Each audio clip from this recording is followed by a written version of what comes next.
Amen. Amen. Praise Yah.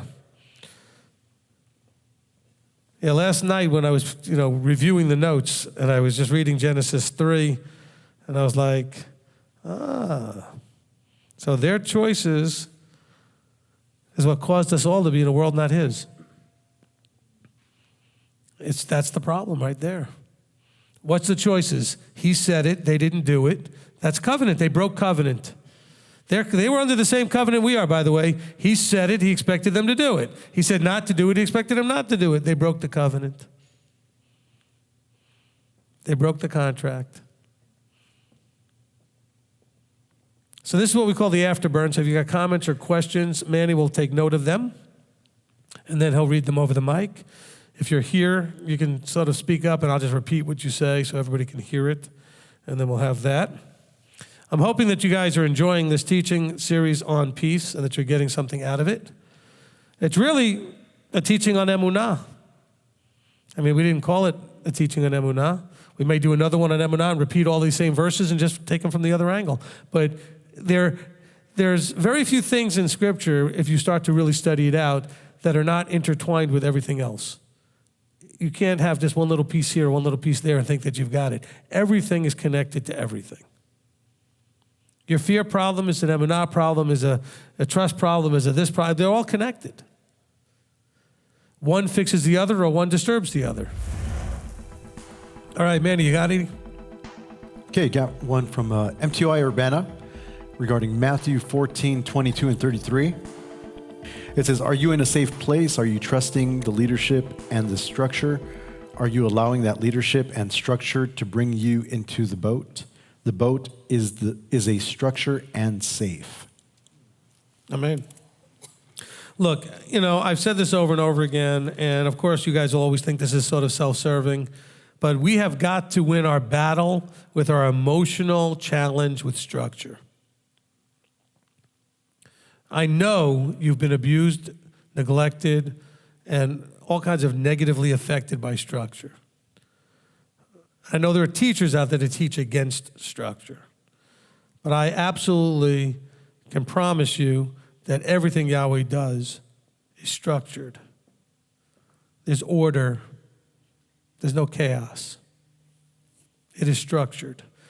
If you want to understand how beautifully and amazing the structures are, study biology down into the smallest details and see the structures within cells even that function to take the different chemicals into the cell and do the different things that we need to function in the bigger picture. The detail of every part of your being is structured. There's order. There's also authority within that structure. There are things in your body that tell the other things in your body what to do, when to do it, how much to do it. Our bodies end up in a bad place when that authority goes haywire and we produce too much or not enough. And that's when we have our problems, because the body is not behaving properly within an ordered structure. Okay? Next question or comment or whatever you have. Okay, next one comes from Michael. Matthew 14, 23. Yeshua went up to the mountain by himself to pray. What can we learn from that? Are we supposed to pray alone? There certainly are times when you should. You need to have some alone time with him. Alone is not only a specific idea of like the fact that there's nobody else there, but it means that when you're alone, you have no distractions. You're just there. It's just you and your Creator. Okay, next one. Regarding 1 Peter 5:7. I agree with the vertical structure system. However, can you please expound upon how submitting to that structure allows us to cast our worries? Okay, so if, that's the key word, if everything that Peter says is in place. In other words, if you're talking about a structure with elders, those that are mature in the word, in the covenant, in the walk.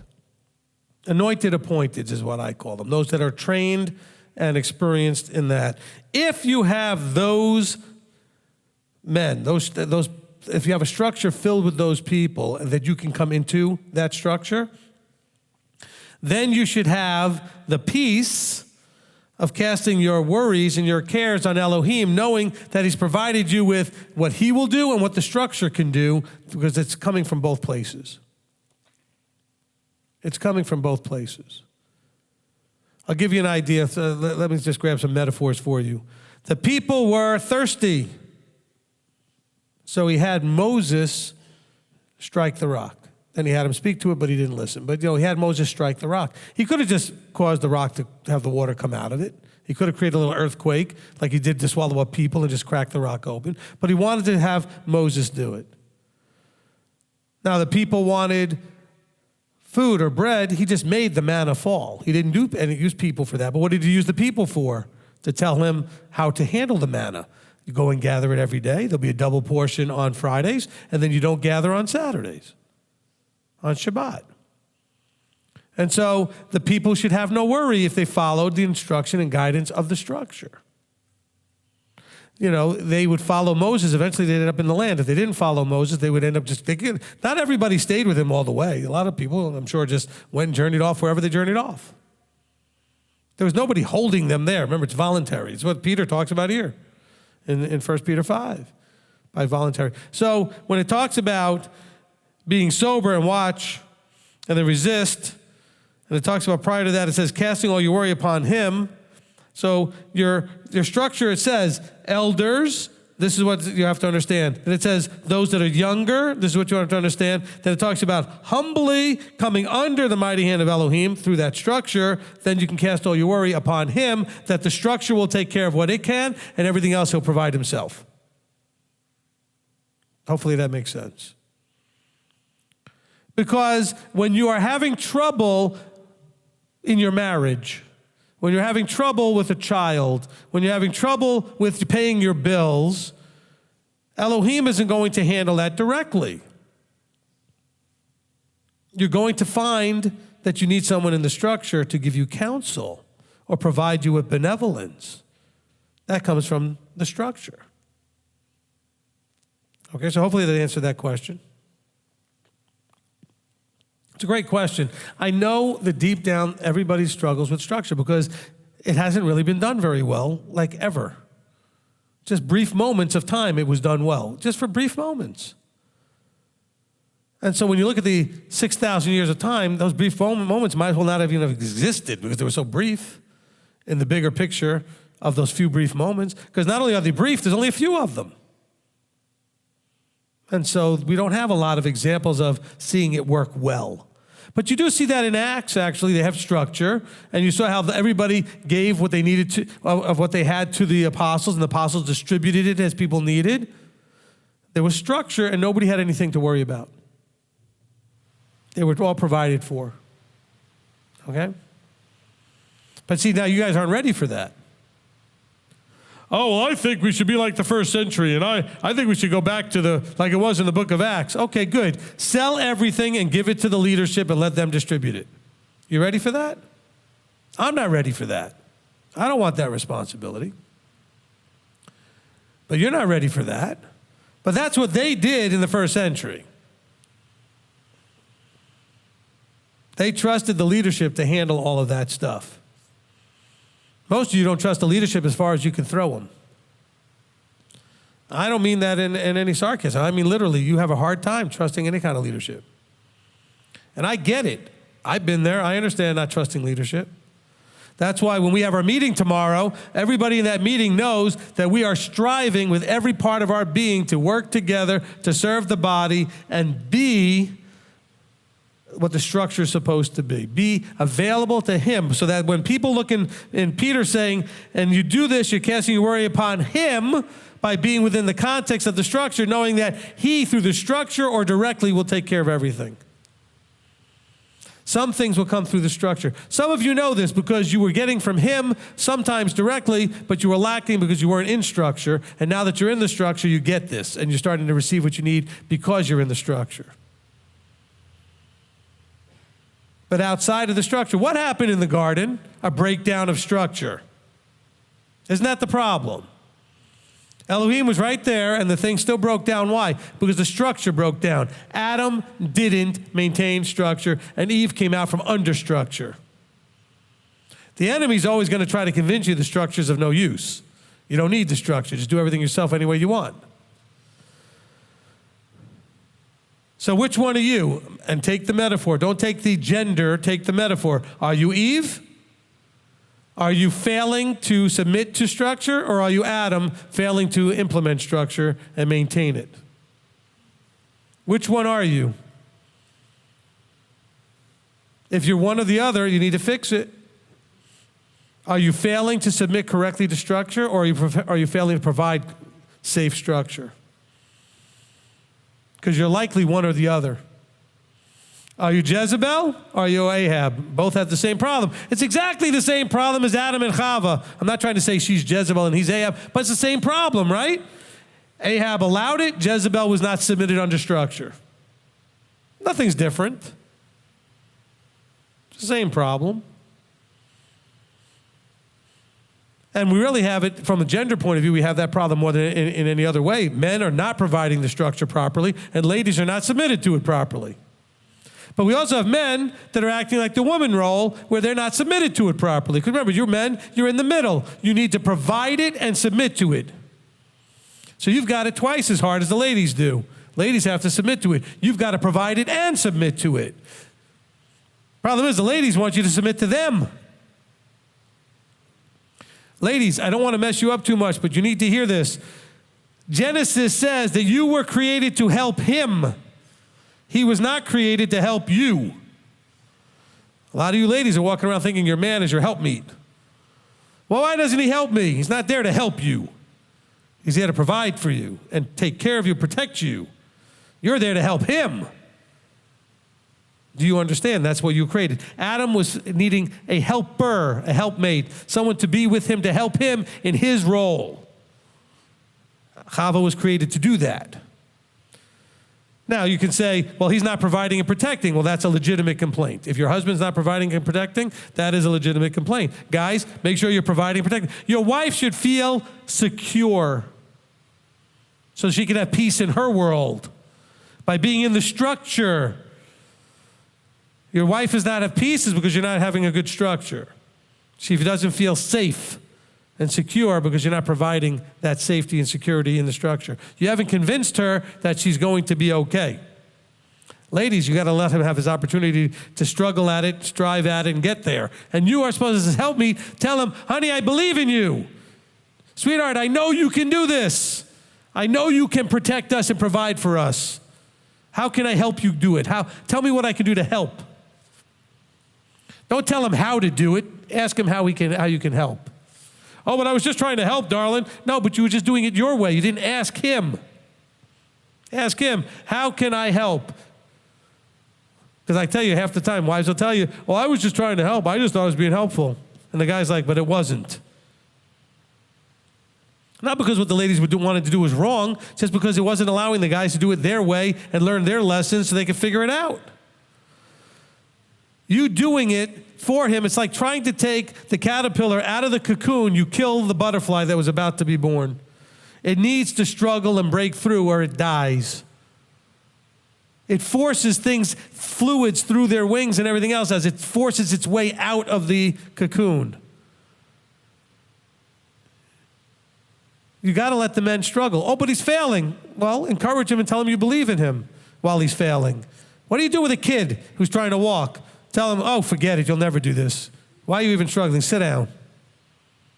No, you say, you can do it. Get up. And they fall down. You say, no, it's okay. Get up. And they fall down. And they say, no, you can do it. Why don't you do that with your husband? He's just a big kid. Believe in him and encourage him. Don't treat him like a little kid. But like a kid, though, you have to believe in him and encourage him and say, I know you can do this. I know you've stuck at it and messed it up and just blown it, all these, but you can do this. I picked you, I married you, because I know you can do this. The man doesn't believe in himself. Why not believe in him and help him to start to believe in himself? Otherwise, why'd you marry him anyway? I mean, didn't you understand that you were now going to be with him now forever, so to speak? That you were relying on him to provide and protect, et cetera, et cetera? Well, I thought he was going to be. Okay, well, he wasn't. But he can be. Why can't he? Why don't you believe in that? Encourage him to take the role and do it. Also tell him it's okay if you mess it up. I'm not going to run away. I'm not going to leave you. I'm going to stand right by your side every time you mess it up and tell you it's okay. We're still going to get this going. Oh, man, wouldn't that be great? The guys were like, man, that'd be so great. Guys, tell your wives, all I need you to do is believe in me. And then you go out and do it, though. You need to go out and provide and protect. All right, that was a nice little mini sermon for the ladies and the men. Okay?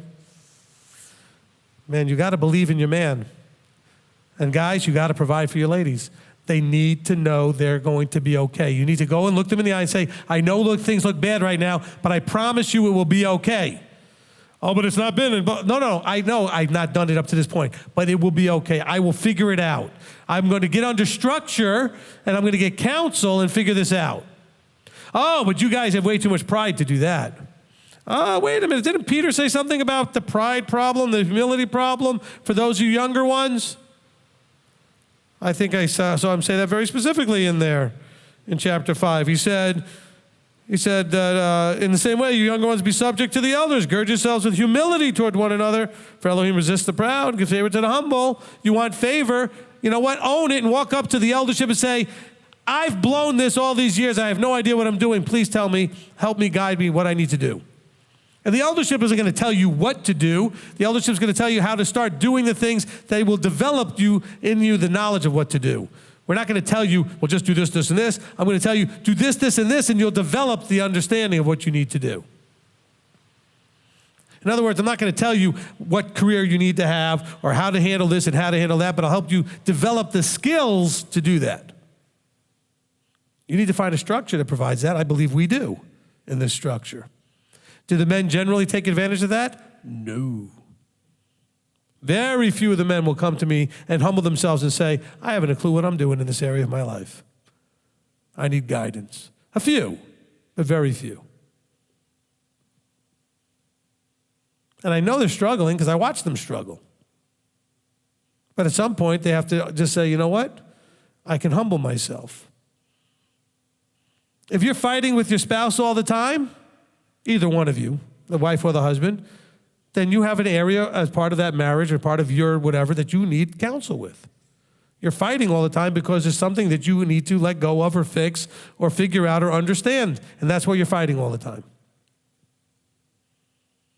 And so get counsel. All right. Anybody brave enough to ask the next question? Yeah, I've got tons of questions, and I'm probably not going to go in order either because they're all over the place. It's okay. Some have verses, some don't. That's all right. And I apologize to people who are asking questions and breaking it between 2 to 3 different posts, and I have to try to find one and then try to seek the other, and then it's not happening. That's fine. Okay, so Olivia and Janet Hoffman, 1 Peter 5:8. When it says Hasatan is looking to devour you, yep. Is this a metaphor of devouring your emunah and shalom? Yes, I guess that would be a good answer. You know, what he's trying to do is cause you to stay in a world not his, to keep choosing the flesh. That's what he's trying to do. So I would say, from that point of view, yes, he is trying to get you to choose not to be using your emunah, but rather to be trusting in the flesh. Desires of the flesh, the fears of the flesh, all of the emotions of the flesh, instead of just having peace and emunah. Okay, next question, 1 Peter 5:8. Can this not only apply to alcohol, but also marijuana?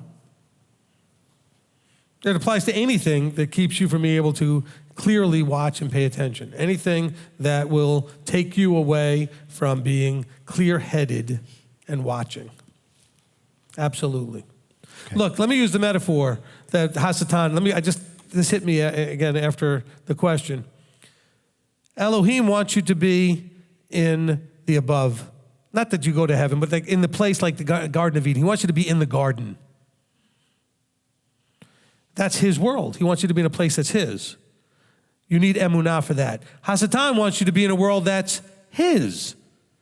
This is his world, the flesh, the earth. So why does he do what he does? So he can cause you to stay in his world, which is a world not Elohim's world. Not really truly understanding, even though he knows the word and the scriptures as well as anybody but better than most of us do, that ultimately there's going to be a new earth and he won't be in it. He'll be chained up. He'll have been thrown in the lake of fire and done. Okay? He doesn't understand that ultimately his world doesn't exist when it's all played out. But he thinks that if he can get enough of us to desire to stay in his world, and how do we stay in his world? Anytime we let our emunah slip and we question and doubt and we don't listen to Elohim. And then we are in his world, not Elohim's world. Now we're in Hasatan's world. This is the ruler of this world, the flesh world. Okay? All right, go ahead. Okay, next question, Philip Mason, Matthew 14, 27 through 31. Yep. Rabbi, you mentioned that we should be careful what we ask for because Yahweh might expect us to follow through. Any connection to making vows in Bidmibar 30, verse 2? Well, it does have a connection to making vows. No, what'd you say, Numbers 30? Verse 2. Yep. Okay, and verse 2 says, when a man vows a vow to Yahweh or swears an oath to bind himself by some agreement, he does not break his word. He does according to all that comes out of his mouth. I mean, look, that's much stronger. But, here Peter's like, okay, fine. If you're who you say you are, then just tell me to do this. That's not so much a vow. I'm just saying is, if you're going to ask Elohim something, he's going to expect you to do your part if he's going to answer and give you what you ask for. I would like this. Okay, so let's put it this way. I'll give like a somewhat absurd, but maybe very makes sense type of thing. You're single and you want to be married. And you say, Yahweh, please provide me with a spouse. But then you have no intention of leaving your house ever. The odds of you meeting somebody are very slim. Oh, but I could do an online thing. Okay, you have no internet. And you're staying in your house. In other words, you're going to have to do something to be where he can provide it. You can't just say, I want, and he says, fine, I'll give you one, but I'm not going to do anything to get there. Abba, I want a better job where I don't have to work on Sabbath and everything else. And then a thought comes into your mind that you can maybe change careers, but then what do you have to do? You have to retool, re-educate, train, or whatever it is to do the other career. It's not just going to manifest without you doing your part in whatever way it is. And that's the expectation that I was talking about from the verse is that, you say to Yeshua, all right, if you're Yeshua, well, then command I walk on the water.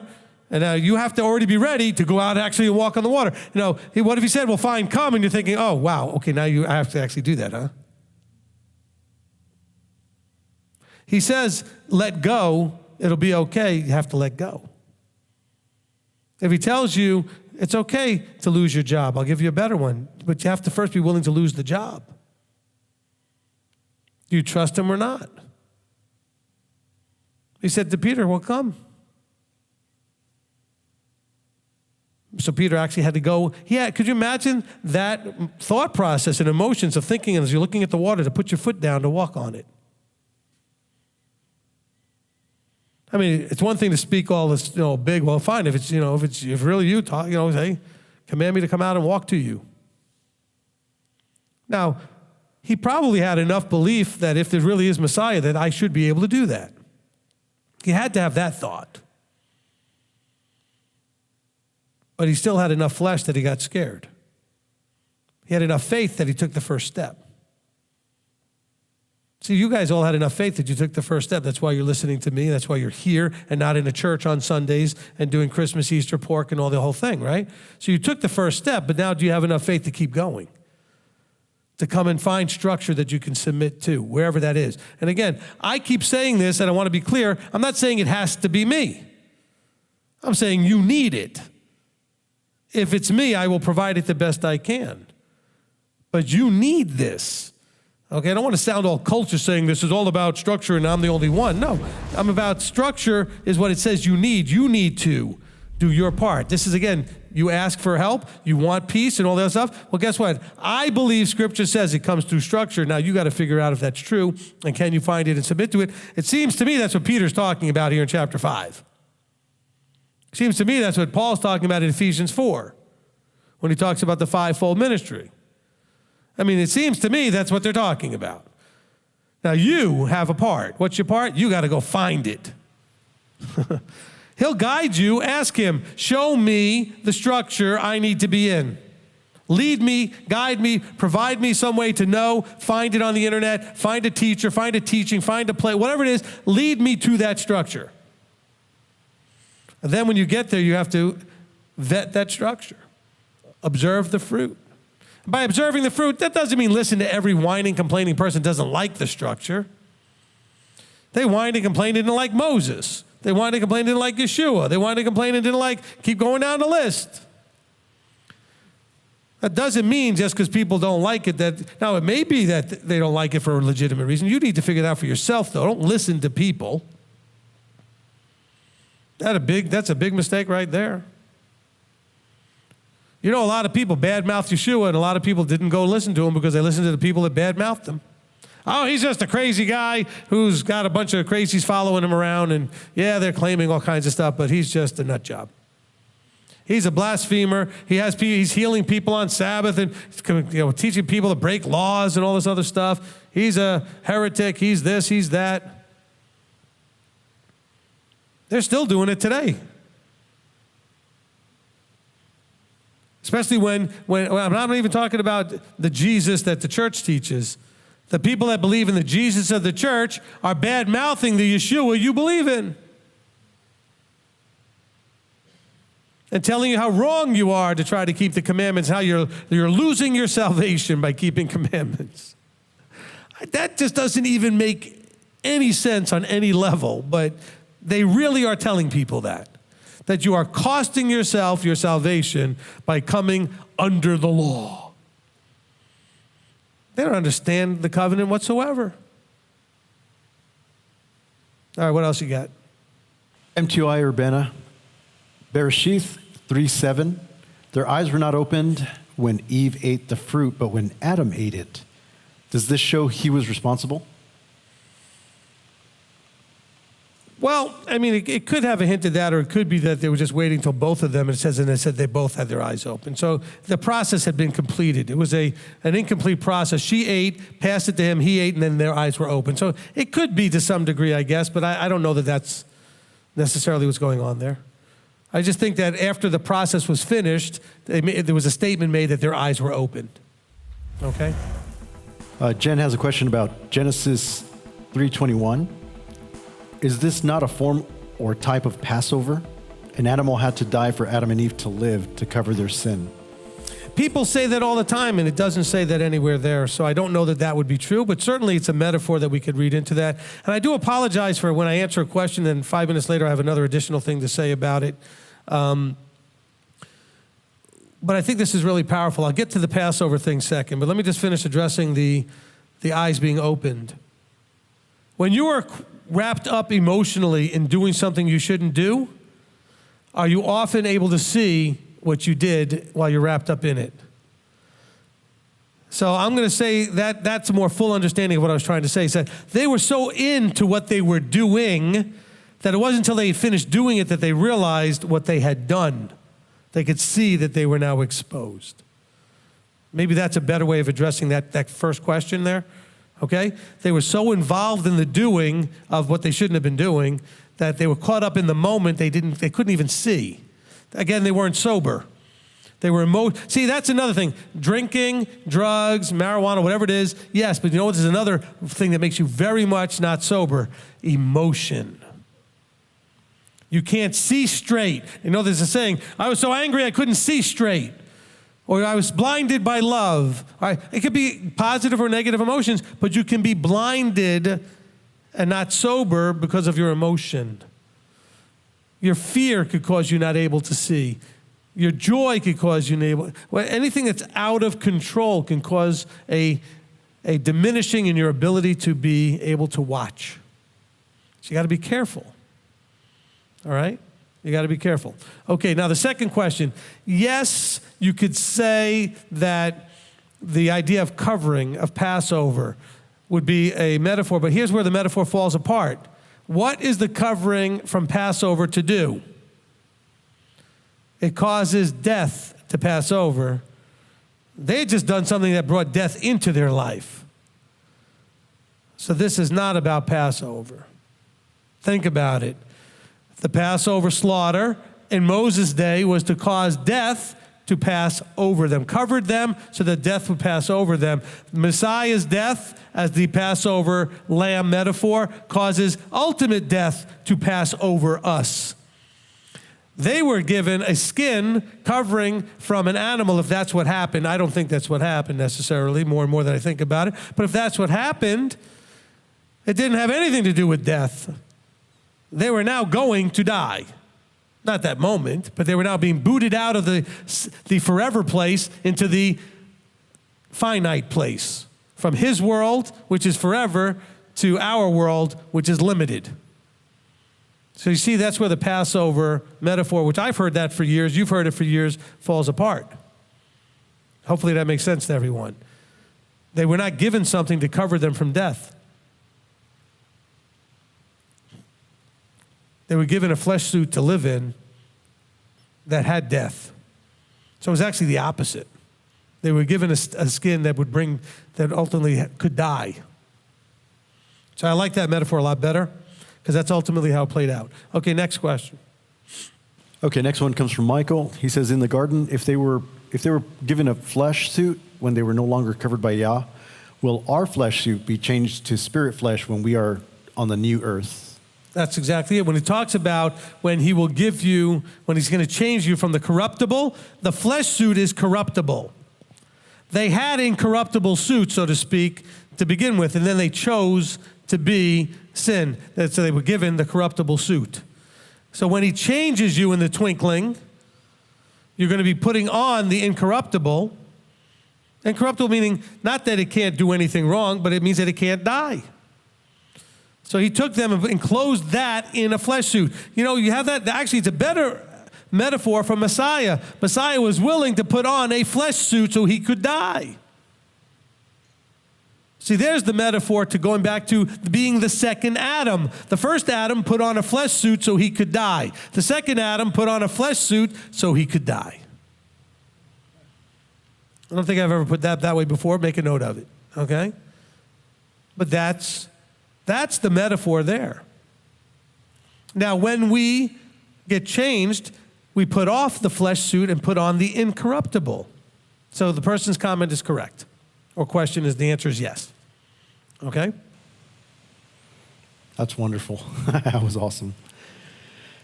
I tell people all the time, the afterburn, you're going to learn almost more than you learn in the teaching. Very true. It's like getting two teachings. Marty's like, yeah, and that takes me that long. I've got to produce two teachings. But go ahead. Janie has a question. When Adam and Eve were thrown out of the garden, was it the same time Hasatan was thrown out of heaven and down to earth? No. And I'm not going to get into all the details, but no. You're trying to drag me into eschatology. I see that. And we may be getting closer. I have a sense that we're getting closer to a time when I may actually address all that. Okay? Not yet, but soon. Who knows? But, you know, I do ask him on a regular enough basis. Do you want me to get into that? And I haven't gotten a yes yet. But when I get one, I will. It's not because I don't want to get into it, by the way. Just want to really make that clear. I would love to dig up all that stuff and try to piece it together. Okay? But I'm not running ahead of him. When he wants me to, I will. And so I will grab Matthew and Daniel and Revelation and all that stuff and Thessalonians and everywhere else and piece it all together for you, the prophets, etc. All right? But he hasn't given me the green light for that, so I'm patient. Be patient. All right? Okay, we have one from Chris J. Is it possible the serpent tried to appeal to a desire for self-sovereignty that Eve possibly had by saying, you shall be like Elohim? Well, I don't know. Well, the answer is yes, but not yes. In other words, I don't know that it was an appeal to specifically self-sovereignty, but he was appealing to her desires. Her desires maybe to be like Elohim, or desires to know what he knows or have. I mean, there was a desire to have something that wasn't for her. This is the same problem we see with Korach. We're going to get to the Korach rebellion in another couple of Torah portions where, Korach is wanting something that's not his. He's given something that's for him, and this is not for him. It's for Aaron, but he wants it. It's what was for Moses and Aaron. He's like, well, you guys, I want what you got. So I don't know that it's self-sovereignty. It's choosing self-sovereignty to do it. She chose self-sovereignty to do it. It's not necessarily a desire to be self-sovereign. She just wanted what she wanted, and she needed to be under her own authority to make that choice. So I'm not saying that it's completely like a wrong answer. I think that could be possible. Whatever it was, she chose her own sovereignty to make a decision to have what she wanted, that she felt was being kept away from her, that looked desirable for whatever reason. Whatever spin she gave to her own head. That's the thing that we all do when we do what we shouldn't do and we know we shouldn't do it, is that we rational lie to ourselves. She came up with some sort of rational lie that she would, could justify her. And you see her rational lie to herself right there. Well, it looks good and it's desirable for food and make you wise. And she's just lying to herself using all these rationalizations. Okay? She didn't say, well, nobody should tell me what to do. That would be like a self-sovereignty thing. Well, I'm not going to, don't tell me what to do. We see this with children all the time. Well, you don't tell me what to do. I can do it myself. I make my own decisions. She's not doing that. She's trying to convince herself that it's valuable and desired. So she's convincing herself why she should want it. And because she wants it, she should have it. Okay, Sienna would like to know, since Hasatan does not plant seeds in our mind, the thought has to be there first. Why did Hasatan try to tempt Yeshua, since Yeshua and his thoughts are flawless? Because it wasn't so much that Hasatan only tries to tempt those who have a temptation there. He will find a way to tempt all of us, because all of us have something, and he needed Yeshua he had to poke at him somewhere to see what he could poke at, because this was the test that he had to pass. So Hasatan said, okay, let's tempt you and try and test you with the things that, I know your destiny is to be king of everything. Well, you can have it right now. I could give it all to you right now, and you could be king. You don't have to wait. You don't have to die and go through all this stuff and wait all those years. You can have it right now. So it's not that he only tempts you. Look, he went to tempt Job. Job had nothing. He told Yahweh, did Job had nothing? And he said, well, that's only because you give him everything. He says, fine, go ahead and take it all away. He tried his best with Job too. Job didn't have anything. He'll try and test everybody. It just doesn't work unless there's something there. And so generally, we all have something there, and he's very aware of it. And so he's going to work with the things that are there and not bother you with the other stuff, because he doesn't need to win 15 battles with you. He only needs to win one. He only has to find one. And so he's not going to just throw a variety of temptations at you if he knows which one already is your weak spot. So where he knows the weak spot is, and by the way, he knows probably with most of us because he observed us before we came into covenant. And he knows what we loved and we did that he also knows we're not supposed to do. So guess what he's going to tempt you with? The things that you now can't do that you used to do. And say, well, come on. Why shouldn't you still enjoy that, whatever it is, and keep doing what you used to do? So he knows, okay? So with Yeshua, he had to take a shot. And so he tried the only angle he could try. He knew that the destiny of Yeshua, but he tried to appeal to his pride and ego. There wasn't any. Go ahead. I had to throw this one out here because it made me giggle. Renaissance Entertainment says, Hasatan does the pasta test. Throw it on a wall and see what sticks. Al dente. Yep. But like I said, now he'll do that if he doesn't have anything obvious. But if he knows you already got something, that's all he's going to go after. Okay? I mean, that's all he's going to go after. I mean, look, I've often said that I don't have an alcohol problem, so he's never really tempted me to get drunk. But that's not exactly true. I mean, I remember being a teenager and seeing my friends all seeming like they're having fun being drunk. And so there was a thought to drink. And so I probably drank too much the one time. But when I drank too much, you know what it did to me? It just made me tired. It diminished my my faculties, but I didn't get the buzz that they all would. Which was good, because then I wasn't tempted to do it again. But the thing is, that was something that was there. It didn't take. So yeah, that may be the pasta thing where you throw it on the wall and see what sticks. But you already have plenty of things, I'm sure, that he's seen and knows, and that's the thing. By the way, you tend to struggle with the same 1 or 2 or 3 things all the time. It's not 57 things you struggle with. It's just those 1 or 2 or 3 things, and those are the things he knows you struggle with, and so he doesn't bother with anything else. Why bother when you've already got a weakness? What you need to do is take away the weakness, and there's nothing for him to work with. Next. Olivia and Janet Hoffman, Rabbi, about the passage in Genesis. It takes maturity for someone to own their decisions and their stuff and not incur into the blaming mechanism. Any practical suggestions to shift that wrong thinking process? I don't know that there's anything more than the simplicity of taking the time to dwell on the results of not owning it. In other words, there's many things in your life that you haven't owned. Has it really gotten you anywhere? No. Has it caused more problems than it's worth? Absolutely. It's probably the root of many of the problems that you have today is because there are things that you just have never owned. The only reason you don't own it, though, is because you have a fear of embarrassment. There's a shame that you want to avoid. There's some sort of a pride issue. But the leverage you need is to show and demonstrate that it is the reason you're suffering. It is the reason you can't move forward. It is the stumbling block causing a lot of your problems and issues, is your lack of ownership. And this is look, when it says confess your sins, that whole key there is that you're willing to own it. It doesn't mean you have to tell everybody and blab it to everybody. I mean, some things don't need to be public, but you still need to own it. And you need to own it at least with your Elohim, and probably also with, if there is somebody directly that you've been doing whatever you've been doing it to or whatever, that you need to own it with them and own that blame. Adam should have said to her, I'm sorry, I should have stepped up. I let you do that. That's my fault. I own it. I should not have let that happen. I was there. I should have stepped up. Or maybe he wasn't right there, like some people claim. I disagree. He says he was with her. As soon as he found out about it, he could have owned it instead of eating it. And went to Elohim and say, I own it. It's my wife. You gave her to me. I should have been there. I allowed this to happen. It's my fault. He could have owned it. That's what Moses did. Moses said, don't kill them, kill me. You gave them into my charge. I must have dropped the ball somewhere. Don't kill them, kill me. See, that's the ownership. So what's the practical thing? You have to get the leverage, and the leverage is always what makes us do or not do. And leverage is always either a carrot we want or a stick we want to run away from.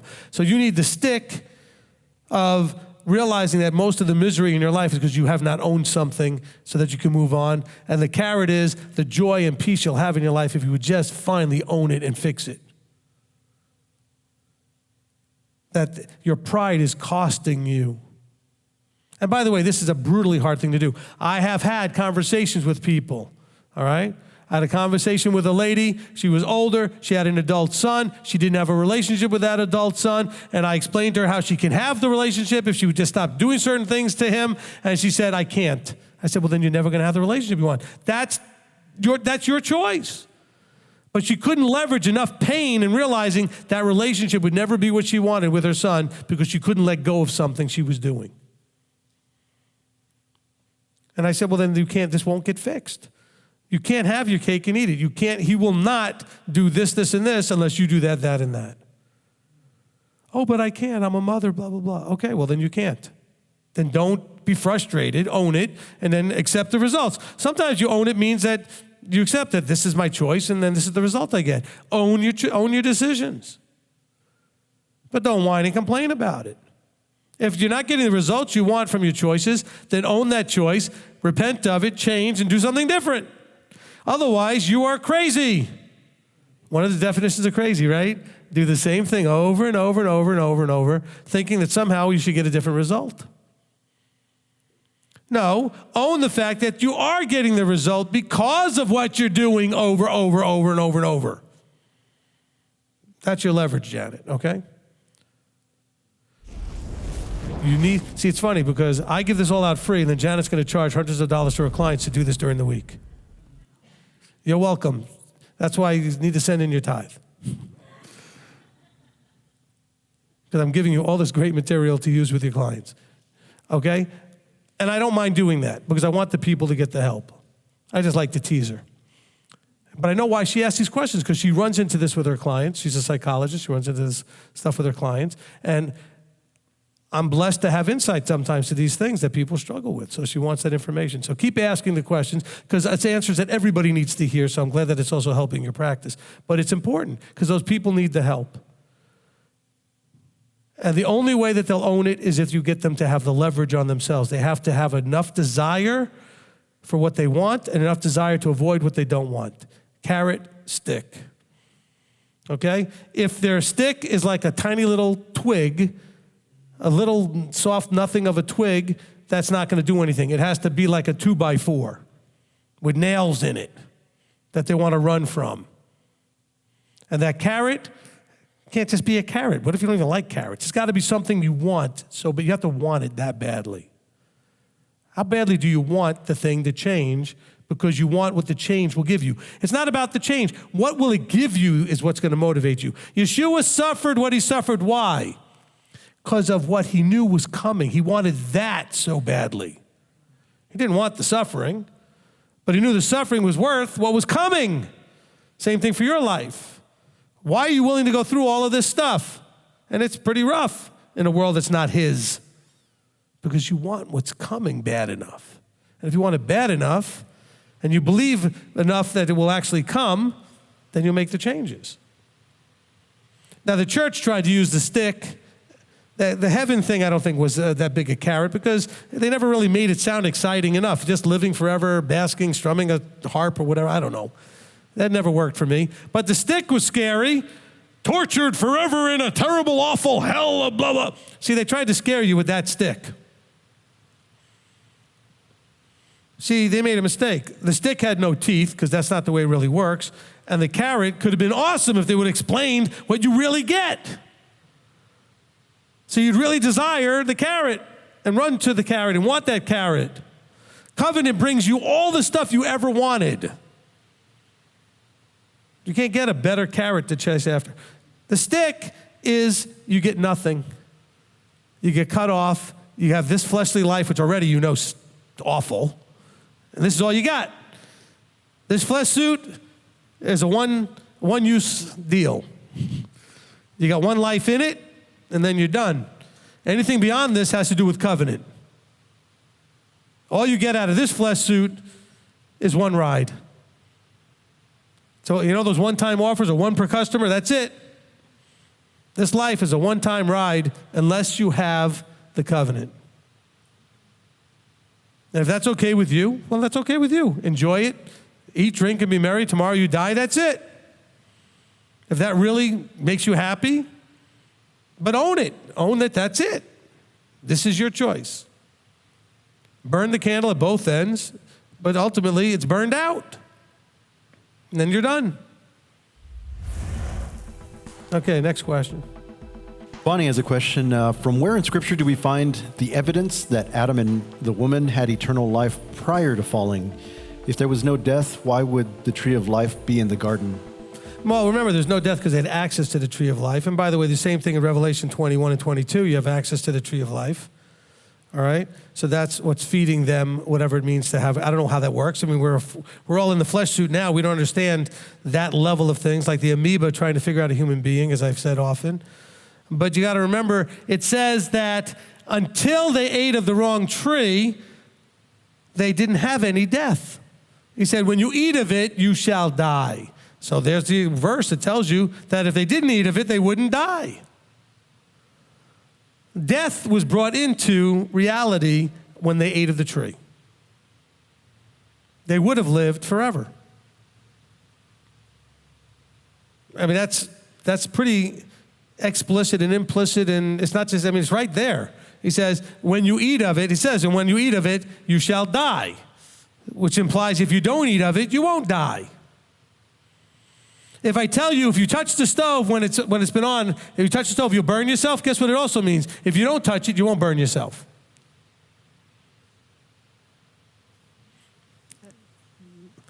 The straightforward also implies the other side of it. Okay? Next one. I really wish you would enjoy these things more. I like watching Manny enjoy everything that's going on. I really do. I try to hold back.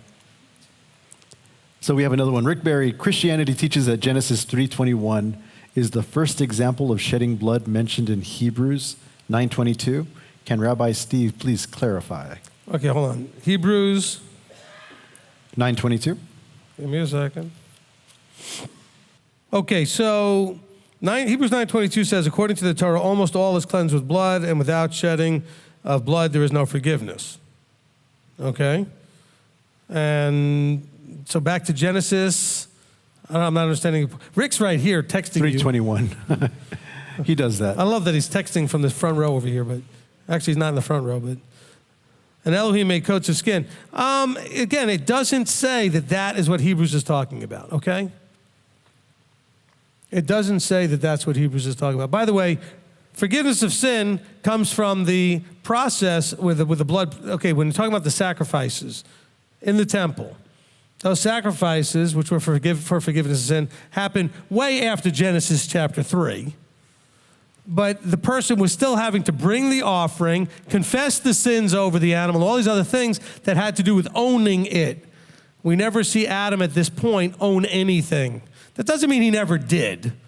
He's still held in high esteem as the father, and he brings in these other things that are going on. And clearly he taught his children certain things that they knew how to do or not do. And I have full confidence he will be in the kingdom. But I'm saying is we are only through Christian teachings for all these years connecting up these things to the skins talked about in Genesis 3. He never anywhere says he killed an animal to make these. It just doesn't say it. But I was taught this, as we all were by almost all the teachers out there. And then they want to connect these things to the sacrifices and all the other things. It doesn't mean that's not what happened to whatever degree. It just doesn't say it. Excuse me, it just doesn't say that. Okay?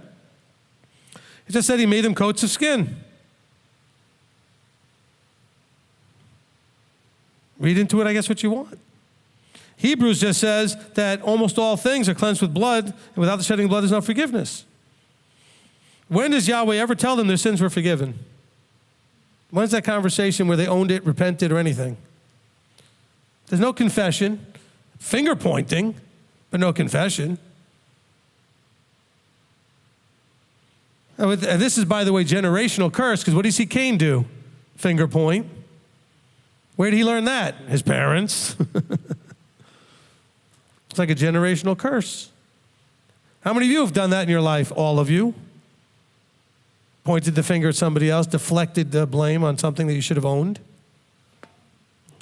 We've all done it. All right, next question. Did that answer your question? He's using kind of almost like a gambling metaphor. Before that, he had no skin in the game. All right, go ahead. In other words, he didn't have anything, but he did have. But ultimately, he had the ultimate incorruptible skin at risk. So he had lots of skin in the game, so to speak. Everything was on the line. See, skin in the game means what do you have on the line? He had everything on the line. He just didn't know it. Okay? Because having skin in the game means what do you actually have at risk? What's on the line? So, like if you and I go into a project together and I put $10,000 into it and you put zero, I've got some skin in the game and you've got nothing. You're at no risk. You see? Because if it goes bad, you lose nothing. I could lose $10,000. That's my quote-unquote skin in the game. Okay? All right, next question. Okay, so we have one from Shane and the wife. Referring to Rabbi's theory on Genesis 3:21, that Yah made them a coat of skin being a flesh suit, can you please give us your thoughts on how this relates to Genesis 2:21 and 23? Okay, so in 21 and 22, he says that Elohim caused a sleep to fall on the man, and he took one of his ribs and closed up the flesh in its place, and the rib from Elohim is what, so he made the woman out of this. Okay, again, we're talking about having some way to communicate to you and me reading this in a language, in a description, so that we would understand it. Okay? Did he literally take a rib and make her out of a rib? Literally. Probably not the way we understand it. It's a metaphor. Okay? Taking something out of his structure.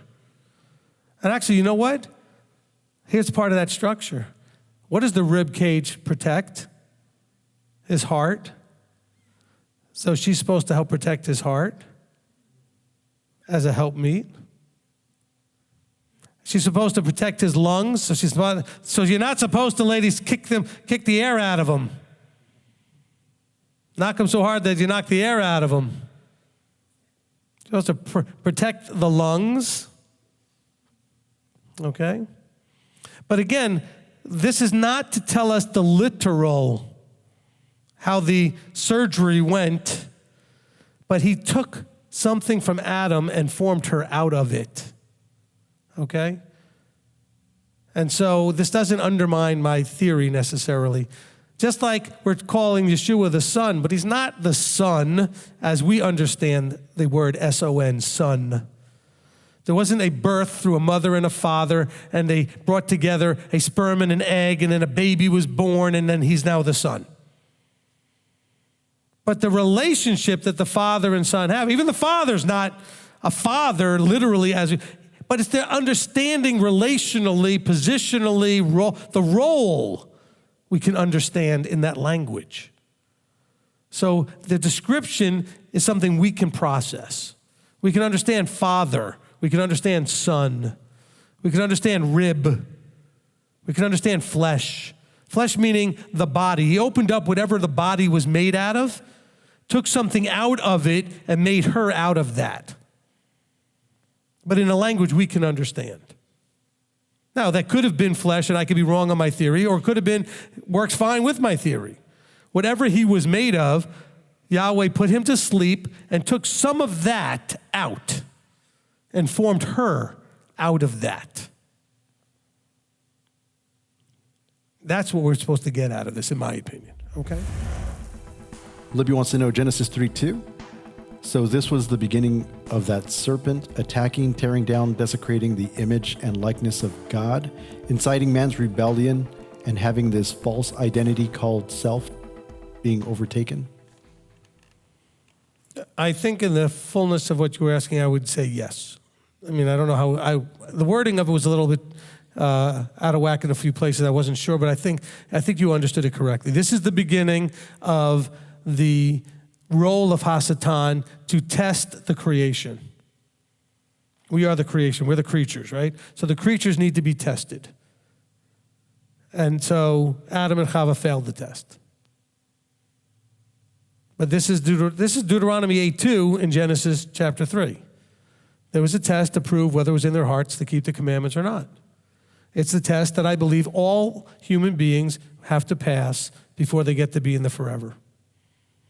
You're in this life for one reason, to pass Deuteronomy 8:2. That is your reason for existence. And to do it in the context of the Ruach, which means you have to do it lovingly, joyfully, patient, and all, etc., okay? You have to do it that way. So that's, I believe, the test, all right?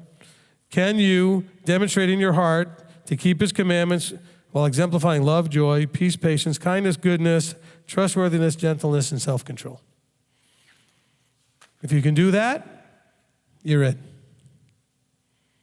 Then you become, as I haven't said this in a while, then you become the type of person he wants to live with forever. That's why you're here, to become that person that he would want to spend forever with. That's the journey. And as I've often said, there's only one that ever existed that we know for sure he wants to spend forever with, and that's the Son, which is why we transform into that image, because we know that is the behavior, personality, mindset that he wants to spend forever with. Okay? All right. Any other ones that were super urgent, or can we end there, you think? Okay.